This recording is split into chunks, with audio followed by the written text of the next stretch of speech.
સાબરકાંઠામાં ભાદરવી પૂનમના મહામેળાની સ્વચ્છતાની થીમ અપાઈ છે। ભાદરવી પૂનમના મહામેળાના બીજા દિવસે ભક્તોનું ભવ્ય સાગર ઉમટી પડ્યો છે। 5 લાખ માઈ ભક્તોએ મા અંબાના દર્શન કરી ધન્યતા અનુભવી છે।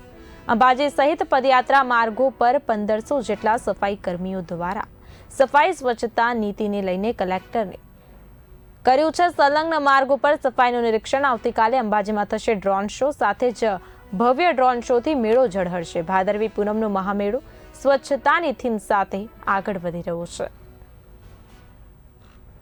શક્તિ, ભક્તિ અને આસ્થાનો ત્રિવેણી સંગમ એટલે માં અંબાનું ધામ। માં અંબાના ધામમાં લોકો દૂર દૂરથી જે છે તે પદયાત્રીઓ અત્યારે જે દર્શન કરવા આવી રહ્યા છે, ત્યારે વહીવટી તંત્ર દ્વારા અત્યારે ખૂબ જ સરસ જે કામગીરી છે એ બતાવી રહ્યા છે। આપણા જોડે અત્યારે જોડાઈ રહ્યા છે બનાસકાંઠા કલેક્ટર શ્રી મિહિર પટેલ, એમના જોડે આપણે સીધી વાત કરીશું। શું સાહેબ, કઈ રીતે અત્યારે જે પરિસ્થિતિ છે અને તંત્ર દ્વારા શું તૈયારીઓ કરવામાં આવી છે? આજે બીજો દિવસ છે, એમાં અત્યારે 12 વાગ્યા સુધીમાં અંદાજિત 5 લાખ કરતાં વધારે માઈ ભક્તોએ માતાજીના ચરણોમાં પોતાનું શીશ ઝુકાવ્યું છે।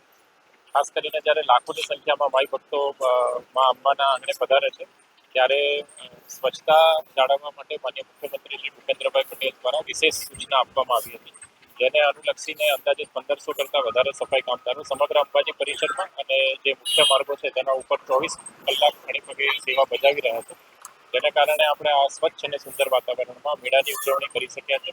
આ ઉપરાંત આવતીકાલે ભાદરવી પૂનમ મેળા 2025 અને મા જગદંબાની આધ્યાત્મિક થીમ ઉપર 500 કરતાં વધારે ડ્રોન દ્વારા અંદાજિત રાત્રે 8 વાગે ડ્રોન શોનું પણ આયોજન માઈ ભક્તો માટે દેશના ટ્રસ્ટ દ્વારા વિશેષમાં કરવામાં આવ્યું છે। ચોક્કસથી જે પ્રમાણે કલેક્ટર સાહેબે જે વાત કરી છે